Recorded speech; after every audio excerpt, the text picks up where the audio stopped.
மாணவி.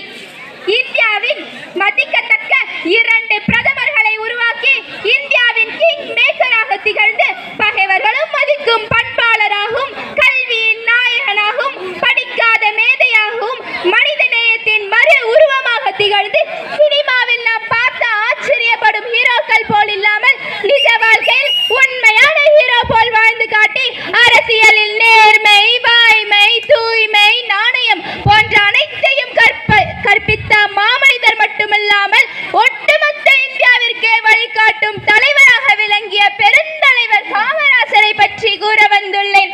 இவர் தமிழ்நாட்டில் 9 ஆண்டுகள் ஆட்சி செய்த காலம் பொற்காலமாகும். இவர் தனது உழைப்பால் தொண்டால் படிப்படியாக உயர்ந்து பெருந்தலைவர், தென்னாட்டு காந்தி, கர்ம வீரர், கல்வி கண் திறந்த காமராசர் என பல சிறப்பு பெயர்களால் அழைக்கப்படுவார்.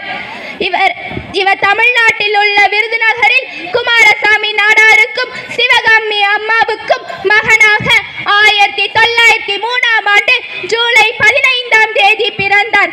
இவர் ஏனாதி நாராயணா வித்யாசாலா என்ற பள்ளியில் சேர்க்கப்பட்டார். பின் சத்ரிய வித்யாசாலா என்ற மேல்நிலை பள்ளியில் சேர்க்கப்பட்டார். சிறு வயதிலே தந்தையை இழந்த இவர் குடும்ப வறுமை காரணத்தால் படிப்பை தொடர இயலாமல் ஒரு துணிக்கடையில் வேலைக்கு சேர்ந்தார். இவர் பல தேச தலைவர் பேச்சுகளால் கவரப்பட்ட இவர் இந்திய சுதந்திர போராட்டத்தில் கலந்து கொண்டார்.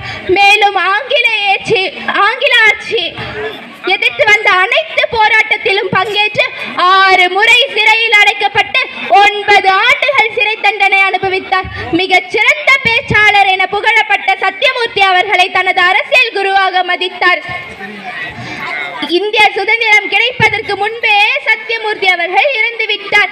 பின் இந்திய சுதந்திரம் கிடைத்த பிறகு முதலில் சத்தியமூர்த்தி அவர்கள் வீட்டிற்கு சென்று அவர் படத்திற்கு மாலை அணிவித்து தேசிய கொடியை ஏற்றினார். இதிலிருந்து காமராசரின் குரு பக்தியை நாம் நன்கு அறியலாம். காமராசர் பள்ளி குழந்தைகளுக்காக இலவச மதிய உணவு திட்டத்தை ஏற்படுத்தி ஏழை எளிய மக்களின் கல்வியின் முன்னேற்றத்தை ஏற்படுத்தினார்.